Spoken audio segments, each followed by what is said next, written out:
Hello gamers, how we doing? I am still here. I'm still alive. Welcome back. You know this studio here, if you've been around for a while, haven't been in here for a long time. I'm very sorry. Sorry.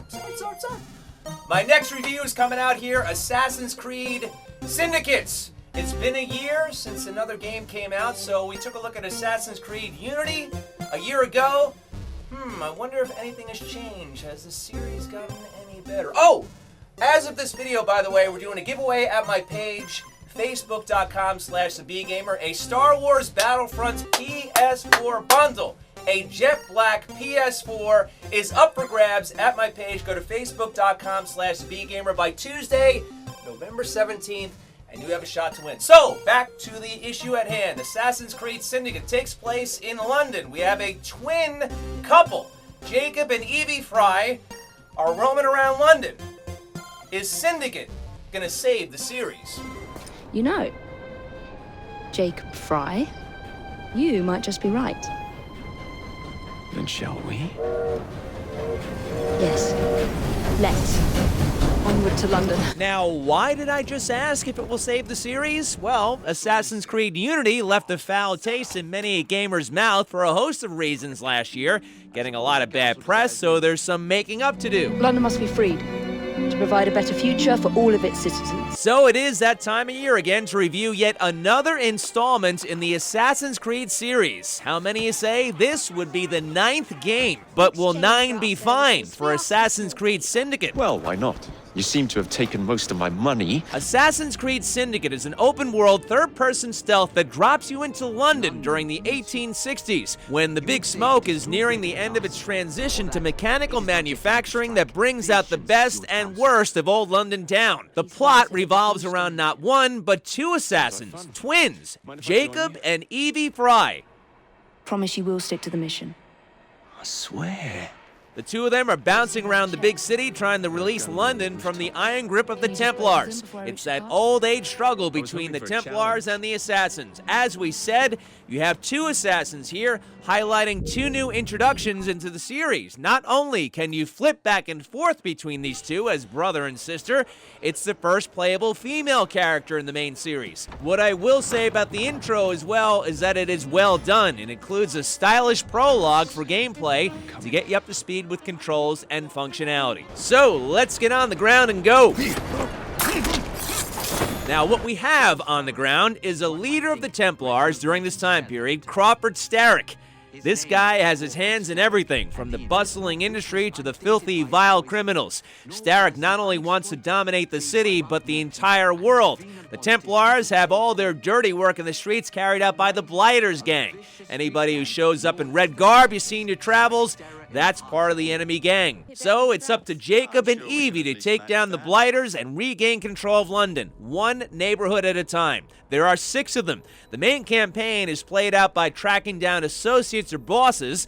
Now, there's no multiplayer, no co-op mode, but there are plenty of side missions to satiate your gaming palates, from bounty hunts that involve killing or kidnapping Templars to other nifty, historically connected deviations that draw on some famous faces in English history. Alexander Graham Bell. The city of London before you is stunning. Personally, there's always something that fascinates me about British history. Certainly as an American, since we do have those close connections and we kicked their ass in the American Revolution.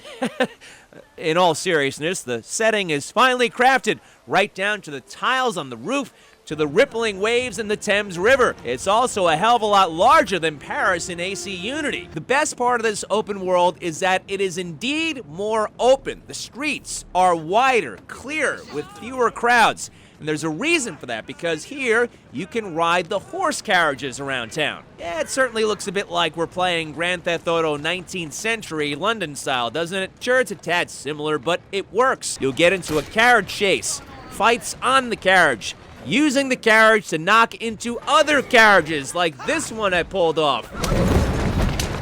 Whoa! Flipped him right over. Now, as you progress with conquering neighborhoods, you don't have to do it alone with your sibling. Jack and Evie assembled their own gang. I can see it now.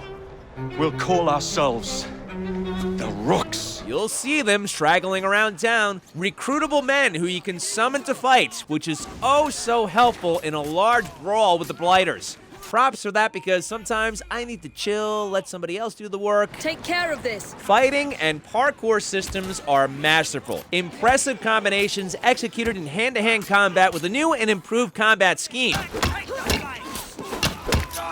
Your increasing skill level is truly satisfying to watch as it unfolds, like the famous double assassination move. Whoa, smooth like butter. The air assassinations from above. Now, pulling off a stabbing in the street is sometimes comical. Watch this. I love this. Maybe you'll change your attitude if I come over there. The Splighters talking trash to me, right? I hear you. Yeah, I'm coming. What was that?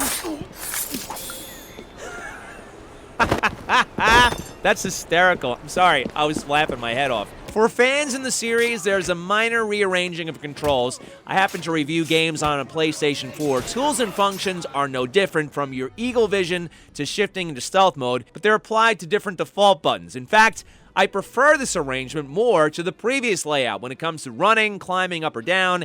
It's a method that works well for any level of gamer, although it did take me a while to get used to applying R2 to run. Traversing the landscape is a hallmark of Assassin's Creed games, and this to me is the best I've seen so far. Now, I'm a horrible gamer. I'm not good, but this game makes me feel good by making it so easy to jump, leap, glide like a super gamer. Just look at this sequence here.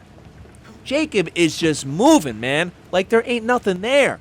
Not a single stop, and a good minute I went like that. That's insanely good. Another addition that makes hopping around London easier and more fun is the rope launcher. A la Batman Arkham style, Jacob and Evie can fire this thing to repel up a building or ziplining from ledge to ledge. Once in a while, you'll hit some trouble with the parkour system. Might get stuck climbing or hopping over a ledge, a fence, or something. Didn't happen often, but it does happen. Just not often enough to throw you into an unforgiving gamer rage. Now the same goes for the glitches. Uh-oh. I dropped the G word. There you go. Oh, see, I knew it. He said it. Another crappy game with glitches, just like Unity. They crank these games out, and they don't get it right, and I want a game that's 100% perfect, and what's wrong with these people pushing these games on? I get the arguments, and with full honesty here, I did see a glitch or two. Here was one of the two during the gang war, when I was desynchronized. Whoa.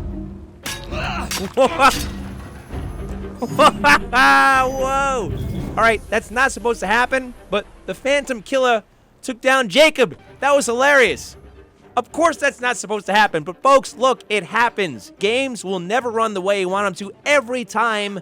Third-person titles get a little glitchy, okay? If the glitches really interrupt and ruin your gameplay, that's one thing. But if it's an occasional foul-up, just let it go. See the big picture. Don't sweat it. I'd say that about covers the basics. Now to the game assessment. As of this video, I liberated half of London's neighborhoods and got a really good sense of the game. Not yet completed, but I get the idea. So it's fair for me to say this. I am taken by this title. I play and I want to continue playing. It's that simple. The ranking based on my 4 categories is as follows. Presentation, excellence with a capital E. Creation of the City of London is a gaming achievement that Ubisoft should take pride in for many years to come. Technical gameplay and mechanics, excelente. The combat system is faster than ever, enabling you to fight multiple enemies while drawing in your Rook gang members, who, by the way, you can also upgrade along the way. Had a slight issue in one mission, tracking down Spring-Heeled Jack. Discovery of his tracks was maybe a little too hard and had me in fits. I figured things out the next day, but that could have been a little easier. Outside of that, everything is just about right. You're not facing insurmountable tasks or running into opposing gang members who are impossible to escape at most turns. The threat ring sticks with you in Syndicate, but it's more manageable to escape the enemies and return to being undetected without having a gang suddenly mobbing you, which I recall in my experience with Assassin's Creed 3 in Boston, which I almost threw out the window because the hordes of British soldiers in the streets, the ones I had to eavesdrop on, which was really difficult, frustrated the hell out of me. Syndicate is incredibly better. Challenging, but not impossible. The parkour system is second to none in the world of gaming. Assassin's Creed set the bar high in my book. They are the gold standard in stealth. this lives up to their tradition, even exceeding the previous titles. Your characters are nimble, light on their feet, yet feeling every graceful moment from your head to your toes with exceptional realism that elicits complete amazement on my part. Narrative. Without disclosing heavy details in the main plot, because I believe you should fully enjoy that, it's good. It's uncomplicated, straightforward, intertwined with strong character development and intriguing subplots and side missions, and it makes Syndicate a great game. Revisiting, or what I describe in my way of saying, do I want to come back for more and more? My rating here is good. Not excellent, but good. I say that because some of the Templar bounty missions tend to be a bit repetitive. While that troubled me slightly, it's not a deal breaker because the main campaign, or sequences as they're called to track down associates, make up for it. Let's face it, folks, Ubisoft had a lot on the line here. Assassin's Creed Unity angered a large section of the gaming community last year thanks to some terrible glitches and deviations from the history of the classic franchise. Assassin's Creed Syndicate should turn that frown upside down. This is a great improvement, especially when it comes to absorbing this city in your travels. I look at Syndicate as this. It embodies the "we knew we effed up and here's a much better game" response. And bros, girls, it is worth the money if you ask me, which, if you know me, is something I rarely say. Go forth and reclaim your past happiness with Assassin's Creed. Reclaim an overrun city. Make some space on your console or PC. Syndicate is as scintillating as it gets.